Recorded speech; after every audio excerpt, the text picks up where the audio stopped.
महाराष्ट्र विधानसभा election 2024 भले से ही BJP बहुमत से जीत गई हो, लेकिन कुल 5 ऐसे भारत के राज्य हैं जहां पर बीजेपी का खाता तक नहीं खुला और यह खबर गोदी मीडिया आपको दिखा तक नहीं रही है।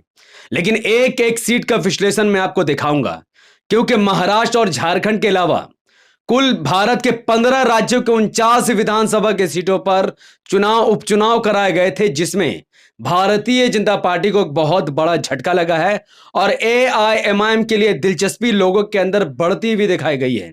तो वीडियो को शुरू करने से पहले अस्सलाम वालेकुम रहमतुल्लाहि व बरकात। अल्लाह के नाम से शुरू, जो बड़ा मेहरबान और निहायत रहम करने वाला है। मैं हूं मोहम्मद नफीस अंसारी और आप देख रहे हैं द पॉलिटिकल। तो महाराष्ट्र के कुल 288 सीटों में से भारतीय जनता पार्टी और उनके सहयोगी दलों ने 231 विधानसभा की सीटें जीतकर पूरे देश में तहलका मचा दिया है। जबकि इंडिया अलायंस जब 45 सीटों पर सिमटी, तो खास करके मुसलमानों का कांग्रेस को लेकर भरोसा टूटता हुआ नजर आ रहा है। लेकिन झारखंड में बीजेपी मुंह के बल गिर गई। झारखंड में एनडीए 24 सीटों पर सिमट गई, जबकि इंडिया गठबंधन 56 सीटें जीतकर सरकार बना रही है। लेकिन हम आज के दूसरी तरफ भारत के 15 राज्यों में कुल 49 विधानसभा के सीटों पर उपचुनाव कराए गए थे, जिसमें भारतीय जनता पार्टी और उनके सहयोगी दलों को 28 विधानसभा की सीटें हाथ लगी, जबकि इंडिया गठबंधन को 20 सीटें हाथ लगी है। अब इसके डिटेल में जाए तो पहले उन 5 राज्यों की बात करेंगे जहां पर बीजेपी का खाता तक नहीं खुला और गोदी मीडिया दिखा भी नहीं रही है। वेस्ट बंगाल के 6 विधानसभा के सीटों पर उपचुनाव हुए। टीएमसी ने 6 सीटें जीत ली, जबकि भारतीय जनता पार्टी का वहां खाता तक नहीं खुला। पंजाब के 4 विधानसभा के सीटों पर उपचुनाव हुए, जिसमें से आम आदमी पार्टी ने 3 सीटें जीती, कांग्रेस ने 2 सीटें जीती और बीजेपी का वहां पर खाता भी नहीं खुला। मेघालय में 1 सीट पर उपचुनाव हुए, जिसमें से एनपीपी नेशनल पीपल्स पार्टी ने 1 सीटें जीती, बीजेपी का भी यहां पर खाता नहीं खुला। केरला में 2 सीटों पर उपचुनाव हुए, 1 सीट पर सीपीएम जीती, 1 सीट पर कांग्रेस जीती, यहां पर भी बीजेपी का खाता नहीं खुला। कर्नाटका में बहुत टेंशन वाली बात है बीजेपी के लिए, क्योंकि कर्नाटका के 3 विधानसभा की सीटों में से तीनों सीट कांग्रेस जीत जाती है, जबकि बीजेपी का यहां पर खाता तक नहीं खुलता। तो ये थे 16 सीट। अब उन सीटों की बात करते हैं जहां पर बीजेपी बहुत दमखम से चुनाव लड़ी, काफी विवादित चुनाव लड़ा। बीजेपी के पक्ष में यह फैसला गया, लेकिन एआईएमआईएम के लिए बड़ी खुशखबरी इसमें छुपी है, जिसमें से असम में 5 विधानसभा की सीटों पर चुनाव हुए, जिसमें से बीजेपी और उनके सहयोगी दलों ने 5 के 5 सीटें जीत ली। बिहार में 4 विधानसभा की सीटों पर चुनाव हुए, जिसमें से 4 के 4 सीटों पर एनडीए का कब्जा हो गया। 2 सीटें बीजेपी जीती, 1 सीट जेडीयू और 1 सीट हिंदुस्तानी अवाम मोर्चा।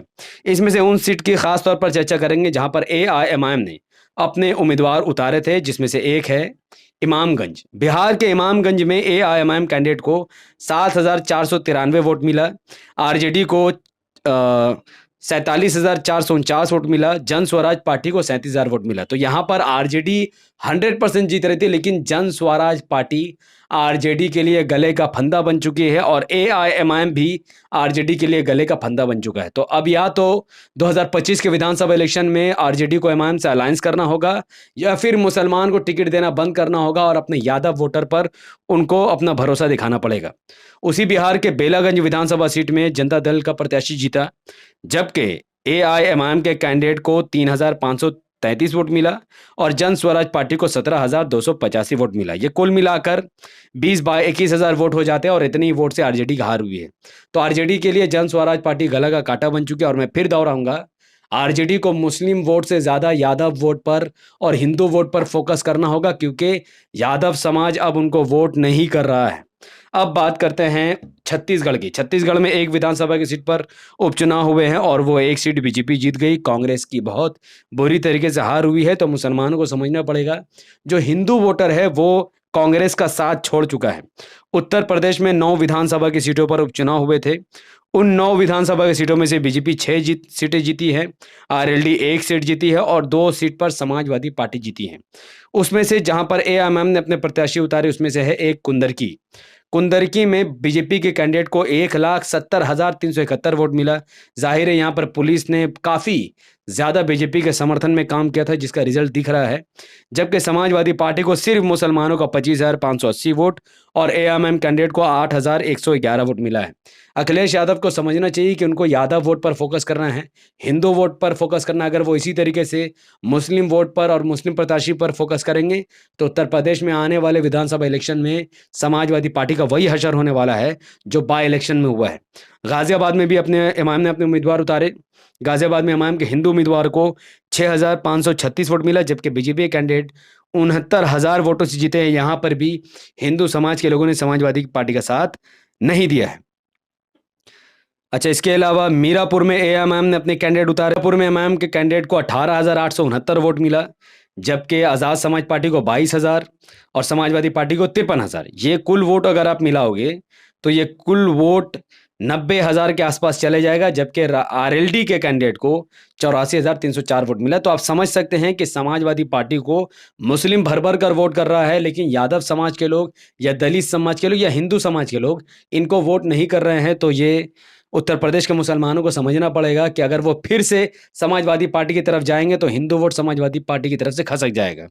उत्तराखंड में एक विधानसभा की सीट पर उपचुनाव हुए थे, वो एक की एक सीट बीजेपी जीत गई। कांग्रेस का खाता नहीं खुला क्योंकि कांग्रेस के साथ हिंदू वोट नहीं है। सिक्किम में 2 सीट पर चुनाव हुए, 2 के 2 सीट पर सिक्किम की जो पार्टी है वो जीत गई है। राजस्थान में 7 सीटों पर उपचुनाव हुए, 5 सीट पर भारतीय जनता पार्टी की जीत हुई, 1 सीट पर कांग्रेस और 1 सीट पर बीएपी की जीत हुई है। यहाँ पर भी जो हिंदू वोट था उसने कांग्रेस का साथ नहीं दिया है। तो राजस्थान के मुसलमानों को भी समझना है कि अगर एमआईएम राजस्थान में चुनाव लड़े तो आपको कांग्रेस का साथ नहीं देना है, क्योंकि कांग्रेस बीजेपी को अब नहीं हरा सकती है।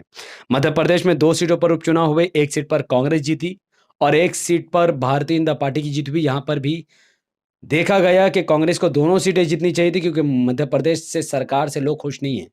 फिर भी हिंदू समाज का जो वोटर है वो कांग्रेस का साथ खड़ा नहीं है। तो मध्य प्रदेश में अगर इमाम चुनाव लड़े तो आपको सिर्फ इमाम का साथ देना है, कांग्रेस का साथ नहीं देना है। गुजरात में 1 सीट पर विधानसभा के उपचुनाव हुए, 1 सीट बीजेपी जीत गई। कांग्रेस का यहाँ पर 0 खाता तक नहीं खुला, वोट भी नहीं ज़्यादा पड़ा, क्योंकि गुजरात में तो पहले से ही जो हिंदू समाज के लोग हैं वो बीजेपी के साथ है, कांग्रेस के साथ नहीं है। छत्तीसगढ़ में भी 1 सीट पर चुनाव हुए, वहाँ पर भी बीजेपी का सहयोगी दल की जीत हुई है और कांग्रेस का खाता नहीं खुला है। तो इससे आप क्या समझे, टोटल 15 राज्यों के 49 विधानसभा की सीटों में बीजेपी 28 सीटें जीती है और इंडिया गठबंधन 20 सीटें जीती है। और हैरानगी की बात यह है कि उन 20 सीटों में से करीबन 10 सीट ऐसी है जहां जो मुस्लिम बहुल था, जहां पर मुसलमानों ने इंडिया अलायंस का साथ दिया है, जबकि 28 सीटों पर जो इंडिया अलायंस है वो फेल हो गई। क्योंकि हिंदू समाज उनके साथ नहीं है। तो मैं बहुत क्लियर आपको कहना चाहूँगा कि महाराष्ट्र में भी मुसलमानों ने इंडिया अलायंस को वोट किया, 45 सीट पर सिमट गई। जितना हिंदू वोट था सब बीजेपी की तरफ चला गया। तो मुसलमानों को इंडिया अलायंस का साथ देना बंद करना पड़ेगा, वरना मुसलमान के चक्कर में कांग्रेस भी बर्बाद हो रहा है, शिवसेना भी बर्बाद हो रही है, एनसीपी भी बर्बाद हो रही है, समाजवादी पार्टी बर्बाद हो रही है। सबकी बर्बादी सिर्फ मुसलमान की वजह से, क्योंकि मुसलमान जिस पार्टी का समर्थन करता है हिंदू वोट उस पार्टी को छोड़ देता है। ये बात भारत का मुसलमान कब समझेगा मैं नहीं जानता, लेकिन मैं पूरी आंकड़े से ये आपको प्रूफ करने की कोशिश कर रहा हूं कि भारत का मुसलमान जब तक इमाम का साथ नहीं देगा तब तक बीजेपी को हराना इस देश से नामुमकिन है। क्योंकि समाजवादी पार्टी से यादव वोटर हट चुका है, क्योंकि मुसलमानों ने समाजवादी पार्टी में घुसपैठ की है। बहुजन समाज पार्टी से दलित वोटर हट चुका है, क्योंकि मुस्लिम समाज बीएसपी में घुसपैठ कर चुके हैं। महाराष्ट्र में भी इंडिया महाविकास अघाड़ी में मुस्लिम समाज घुसा, हिंदू वोट वहां से घसक के बीजेपी की तरफ चला गया। तो इससे ज्यादा मैं आपको क्या उदाहरण दूं। तो ये समझिए कि भारत में कहीं भी अगर चुनाव हो, मुसलमान को कांग्रेस का बहिष्कार करना है। जितनी नफरत मुसलमान बीजेपी से करता है उससे दुगना नफरत मुसलमानों को कांग्रेस से करना होगा। अपनी पार्टी सिर्फ एमआईएम को मानना होगा, तब जाकर इनके इंडिया अलायंस के जो वोटर बिखरे हैं, जो गैर मुस्लिम वोटर इनसे कटा है, वो धीरे धीरे इनसे आकर जुड़ जाएगा। बाकी अगर इस वीडियो से आरजेडी सबक नहीं सीखी, समाजवादी पार्टी सबक नहीं सीखी, तो फिर से उत्तर प्रदेश के विधानसभा इलेक्शन में समाजवादी पार्टी हारेगी, बीजेपी जीतेगी, और बिहार में भी आरजेडी हारेगी, बीजेपी जीतेगी। तो मुसलमानों, अपना वोट इंडिया अलायंस में देकर वेस्ट बिल्कुल भी मत करना। इस वीडियो को मैं देरी खत्म करता हूं। अगर आप मेरी बातों का समर्थन करते हैं, मेरी विचारधारा से आप मुत्तफिक हैं, मुतासिर हैं, तो इस वीडियो को लाखों लोगों तक पहुँचाने में मेरी मदद कीजिए। इस वीडियो को लाइक कीजिए, इसके लिंक को व्हाट्सएप, फेसबुक और इंस्टाग्राम पर शेयर कीजिए। अपनी बातों को जितना हो सकता है उतना ज़्यादा कमेंट पर रखिए। आप सहमत हैं या असहमत हैं, अपनी बात आप आज़ादी के साथ कमेंट पर रख सकते हैं। आपका हर एक कमेंट का रिप्लाई मैं ज़रूर दूँगा। इस वीडियो को अगर आप सब माफ़ करना, पहली बार अगर आप हमारे चैनल पर आए हैं, तो इस चैनल को सब्सक्राइब कीजिए द पॉलिटिकल को और बेल आइकन को हिट कीजिए। अगर फेसबुक पर इस वीडियो को देख रहे थे, तो इस पेज को द पॉलिटिकल को लाइक और फॉलो करके 5 बड़े ग्रुप में इस वीडियो को शेयर कीजिए। कमेंट पर आप अपनी बात रखिए और अगर आप सब मुझे ट्विटर, इंस्टाग्राम, व्हाट्सएप मेरा चैनल, अन्य सोशल मीडिया का प्लेटफ़ॉर्म पर फॉलो करना चाहते हैं, तो उसका लिंक इसी वीडियो के डिस्क्रिप्शन पर आपको मिल जाएगा।